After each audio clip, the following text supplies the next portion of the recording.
আসসালামু আলাইকুম। সকল শিক্ষার্থী ও চাকরি প্রত্যাশীকে আমার চ্যানেলের পক্ষ থেকে স্বাগতম। গ্রামার নিয়ে জিরো কনফিউশন সিরিজের প্রথম পর্বে আলোচনা করব পার্টস অফ স্পিচ নিয়ে। কারণ ইংরেজির ভিত্তি হচ্ছে পার্টস অফ স্পিচ, কারণ একটি বাক্য গঠিত হয় কতগুলো ওয়ার্ড দিয়ে এবং সেই ওয়ার্ডগুলোকেই এক একটি পার্টস অফ স্পিচ বলে। তাই কারো যদি পার্টস অফ স্পিচের সমস্যা না থাকে এবং কনফিউশন না থাকে তাহলে সেই এগিয়ে যেতে পারবে। গ্রামার সংক্রান্ত যাবতীয় সমস্যা সমাধানে চ্যানেলটিকে সাবস্ক্রাইব করে রাখুন। গ্রামারের যাবতীয় কনফিউশন দূর হয়ে যাবে ইনশাল্লাহ।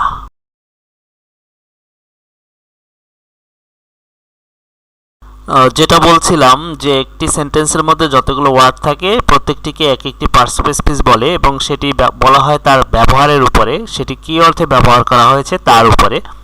মূলত ওয়ার্ডের অর্থের উপরে সবসময় নির্ভর করে না সেটি কোন পার্টস অফ স্পিচ হবে।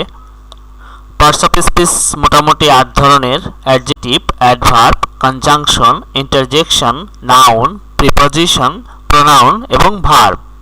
আপনারা হয়তো এই 8 প্রকারকে বইয়ে অন্য সিরিয়ালে পেয়েছেন, কিন্তু আমি এই সিরিয়ালে আলোচনা করব, সেজন্য আমি এভাবে লিখেছি। জিরো কনফিউশন সিরিজে আজকের আলোচ্য বিষয় হলো অ্যাডজেক্টিভ। অ্যাডজেক্টিভ বা বিশেষণ। আগে আমরা জেনে নিই অ্যাডজেক্টিভের সংজ্ঞা। অ্যাডজেক্টিভ হলো সেই সকল শব্দ যা কোনো নাউন বা প্রোনাউন সম্পর্কে বিশেষ কিছু বর্ণনা করে। অনেকে আবার অ্যাডজেক্টিভকে অ্যাডভার্বের সাথে কনফিউজ করে ফেলেন। তাদের জন্য বলছি, অ্যাডজেক্টিভের কাজ হলো শুধু নাউন বা প্রোনাউনকে নিয়ে বিশেষ কিছু বলা, অন্য কোনো পার্টস অফ স্পিচকে নিয়ে নয়। আবার বলছি, অ্যাডজেক্টিভের কাজ হলো শুধু নাউন বা প্রোনাউনকে নিয়ে, নাউন বা প্রোনাউন সম্পর্কে বিশেষ কোনো তথ্য দেওয়া, বিশেষ কোনো দোষ গুণ ইত্যাদি বলা, কোনো পরিমাণ সংখ্যা ইত্যাদি বলা, এগুলাই হলো অ্যাডজেক্টিভের কাজ। আপনি যদি কোনো নাউন বা প্রোনাউনকে এরকম কোনো প্রশ্ন করে কোনো উত্তর পান তাহলে সেটি অ্যাডজেক্টিভ। যেমন প্রশ্নগুলো কি হতে পারে: হোয়াট কাইন্ড বা কী ধরনের। কোনো নাউন বা প্রোনাউনকে যদি প্রশ্ন করেন হোয়াট কাইন্ড বা কী ধরনের, এর উত্তর হয়তো এরকম আসবে: এটার রং বলা হবে, অথবা এর কী দ্বারা তৈরি, এটি ছোট না বড়, এরকম কোনো ওয়ার্ড বা উত্তর এখানে আসতে পারে। তারপর আরেকটি প্রশ্ন যদি করেন হাউ মাচ মানে কত পরিমাণ, সেটার উত্তর হবে অ্যাডজেক্টিভ। হুইচ ওয়ান বা কোনটি, এর উত্তর হবে অ্যাডজেক্টিভ। হাউ মেনি বা কত সংখ্যক ইত্যাদি। এ সকল প্রশ্নের যত উত্তর হবে সবই হবে অ্যাডজেক্টিভ। এখানে উদাহরণগুলো লক্ষ্য করুন। যদি হোয়াট কাইন্ড বা কী ধরনের এরকম প্রশ্ন করি, এটার উত্তর এরকম হতে পারে, যেমন একটি কাপড় সেটি কালো রঙের। তো ক্লথ বা কাপড় এটা কিন্তু একটি নাউন, আর এটি কী ধরনের তার উত্তর হচ্ছে ব্ল্যাক বা কালো রঙের। তাই ব্ল্যাক শব্দটি হবে ওই নাউনটি সম্পর্কে বিশেষ কিছু বলল বা কাপড়টি সম্পর্কে ওর রং বর্ণনা করলো, তাই এটি একটি অ্যাডজেক্টিভ। আবার গোল্ড রিং, এই উদাহরণটি খেয়াল করুন। এখানে রিং বা আংটি একটি নাউন, কিন্তু এটি কি দিয়ে তৈরি, সেটির উত্তর হলো গোল্ড বা স্বর্ণ নির্মিত। এজন্য রিং শব্দটি নাউন, কিন্তু এটির নির্মাণের উপাদান বা ধরন হচ্ছে অ্যাডজেক্টিভ, যেমন গোল্ড। তো গোল্ড শব্দটা আমরা জানি নাউন, কিন্তু এখানে এটি অ্যাডজেক্টিভ কেন, এর উত্তর আমি আগেই দিয়েছি যে কোনো ওয়ার্ডের অর্থের উপরে নির্ভর করে না সবসময় যে সেটি কোন পার্টস অফ স্পিচ হবে, সেটি নির্ভর করে সেটি কি কাজে ব্যবহৃত হলো। আমরা অ্যাডজেক্টিভের সংজ্ঞায় দেখেছি যে অ্যাডজেক্টিভ হলো সেই সকল শব্দ যা কোনো নাউন বা প্রোনাউন সম্পর্কে বিশেষ কিছু বলে, সেটি অর্থগতভাবে নাউন বা প্রোনাউন বা অ্যাডজেক্টিভ, ভার্ব, যে কোনো পার্টস অফ স্পিচই হোক না কেন। পরবর্তী কোশ্চেন, হাউ মাচ মানে কি পরিমাণ। এখানে আমরা দুটি অ্যান্সার পেতে পারি, যেমন মোর সুগার মানে বেশি পরিমাণে চিনি। তো সুগার একটি নাউন এবং সেটির পরিমাণ হচ্ছে মোর দ্বারা প্রকাশ পেয়েছে যে বেশি পরিমাণ, তাহলে মোর শব্দটি এখানে অ্যাডজেক্টিভ, যেহেতু সুগার একটি নাউন তার সম্পর্কে বিশেষ কিছু বলেছে। তারপরে আসেন লিটল বয়, যেখানে বয় শব্দটি একটি নাউন এবং লিটল শব্দ দ্বারা বয়ের একটি অবস্থা প্রকাশিত হয়েছে, সেহেতু লিটল শব্দটি একটি অ্যাডজেক্টিভ। পরবর্তী কোশ্চেনটির অ্যান্সার দেখি, হুইচ ওয়ান মানে কোনটি। সেখানে সেকেন্ড চান্স, চান্স শব্দের অর্থ সুযোগ, এটি একটি নাউন এবং এটির অবস্থা বা ক্রম প্রকাশিত হয়েছে সেকেন্ড শব্দটি দ্বারা, মানে কততম এরকম একটা তথ্য পাওয়া যায়। তো এই বিশেষ তথ্য যেহেতু চান্স একটি নাউন, এর সম্পর্কে বিশেষ একটি তথ্য সেকেন্ড শব্দটি দ্বারা পাওয়া যায়, তাই সেকেন্ড শব্দটি একটি অ্যাডজেক্টিভ। এভাবে চকলেট শব্দটি নাউন, কিন্তু চকলেট শব্দটি সম্পর্কে বিশেষ তথ্য দিয়েছে দোজ মানে ওইগুলো, তাহলে দোজ শব্দটি একটি অ্যাডজেক্টিভ। পরবর্তী কোশ্চেনের অ্যান্সারগুলো আমরা দেখি। হাউ মেনি এর অ্যান্সার হচ্ছে সেভারেল চান্সেস মানে কতিপয় বা কয়েকটি সুযোগ। তারপরে 6 বুকস মানে 6টি বই। আমরা জানি বুক বা বই শব্দটি নাউন, কিন্তু এটির সম্পর্কে বিশেষ তথ্য দিয়েছে 6 বা 6, এটি একটি সংখ্যা, এবং বই কতটি সেই সম্পর্কে একটি তথ্য পাওয়া যায়, তাই 6 শব্দটি একটি অ্যাডজেক্টিভ।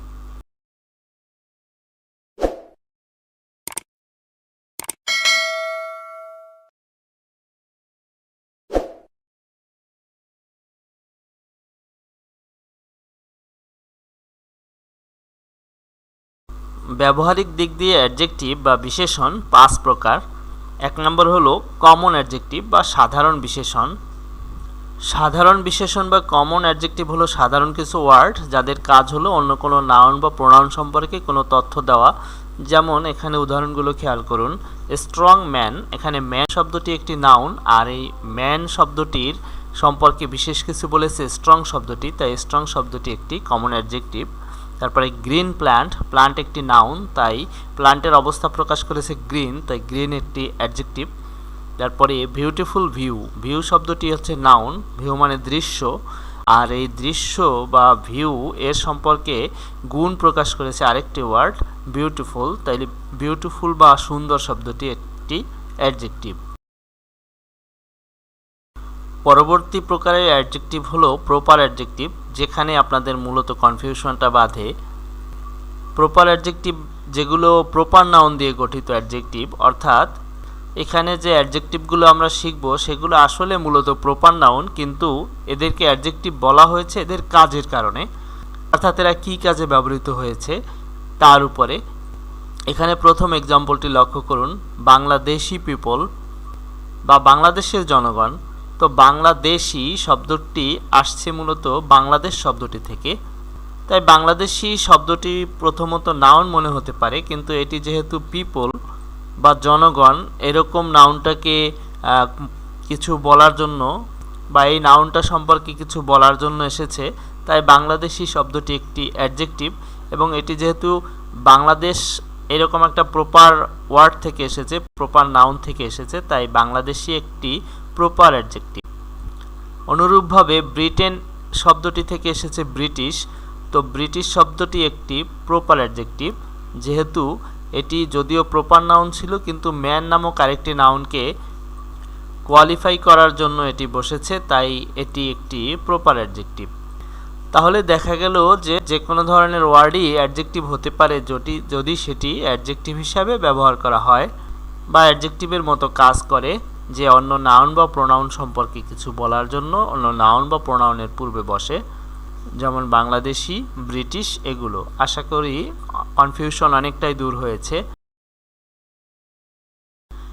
আরেক ধরনের বিশেষ ধরনের অ্যাডজেক্টিভ, এটির নাম হলো কম্পাউন্ড অ্যাডজেক্টিভ। আমরা জানি কম্পাউন্ড শব্দের অর্থ হচ্ছে যৌগিক, দুই বা ততোধিক বস্তুর মিশ্রণকেই কম্পাউন্ড বলা যায়। তো এখানে যে অ্যাডজেক্টিভগুলো হচ্ছে সেগুলো দুটি ওয়ার্ডের মিশ্রণে হচ্ছে, তাই এই অ্যাডজেক্টিভটিকে কম্পাউন্ড অ্যাডজেক্টিভ বা মিশ্র অ্যাডজেক্টিভ বলা যায়। যেমন ফার অফ ভিলেজ, এখানে ফার অফ একটি অ্যাডজেক্টিভ, কিন্তু এটি দুটি ওয়ার্ডের সংমিশ্রণে হয়েছে ফার এবং অফ, তাই এটি একটি মিশ্র অ্যাডজেক্টিভ বা কম্পাউন্ড অ্যাডজেক্টিভ, কিন্তু এর অর্থ হচ্ছে দূরবর্তী। পরবর্তী এক্সাম্পলটি হচ্ছে ওয়ান আইড ম্যান। এখানে ওয়ান এবং আইড দুটি আলাদা আলাদা ওয়ার্ড, কিন্তু এরা একত্রিত হয়ে কম্পাউন্ড আকারে একটি অর্থ প্রদান করেছে, এক চোখওয়ালা এই অর্থে। তাই ওয়ান আইড পুরোটা হলো একটি অ্যাডজেক্টিভ এবং এটির নাম দেওয়া হয়েছে কম্পাউন্ড অ্যাডজেক্টিভ। চতুর্থ প্রকারের অ্যাডজেক্টিভ হলো আর্টিকেল। এটি একটি ইন্টারেস্টিং অ্যাডজেক্টিভ, অনেকে হয়তো জানেই না যে আর্টিকেল হলো এক ধরনের অ্যাডজেক্টিভ। আর্টিকেল অর্থাৎ এ এবং অ্যান এবং দি, এ অ্যান এবং দি এই তিনটি ওয়ার্ড হলো আর্টিকেল।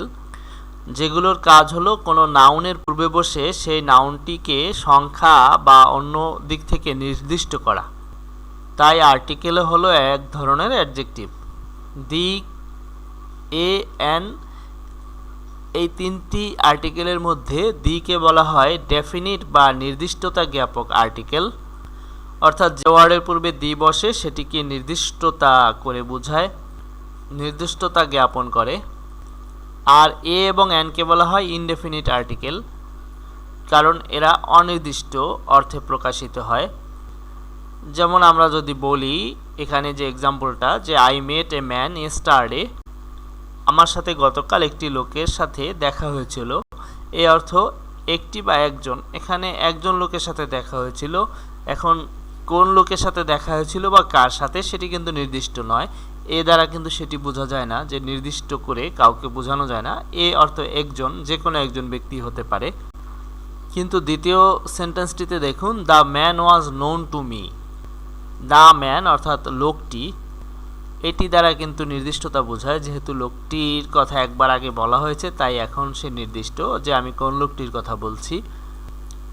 তাই এখানে দি ব্যবহার করা যায়, যেহেতু তার কথা আগে একবার উল্লেখ করা হয়েছে, এখন তিনি নির্দিষ্ট।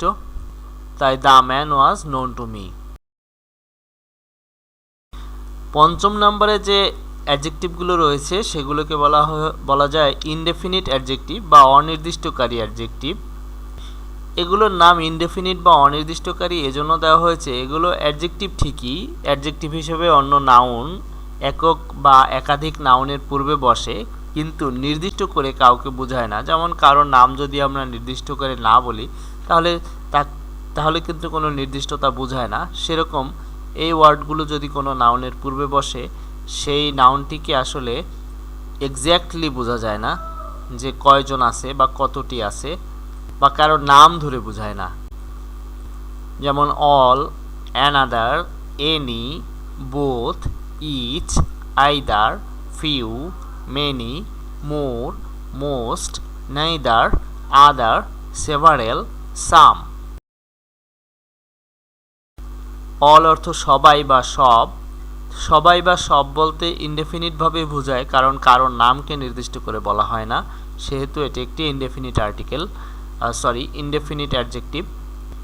অ্যানাদার অন্য, এখানেও কারোর নাম বোঝায় না, শুধু বলা হচ্ছে অ্যানাদার অন্য। এনি যে কোনো, এখানেও কারোর নামকে নির্দিষ্ট করা হয় না, ইনডেফিনিট, তাই এনি যে কোনো, এটি একটি ইনডেফিনিট অ্যাডজেক্টিভ। তারপরে বোথ উভয়ই, কাউকে নাম না বলে শুধু বলা হয়েছে বোথ উভয়ই। ইচ প্রত্যেক, এখানেও নাম না বলে শুধু প্রত্যেক বলা হয়েছে।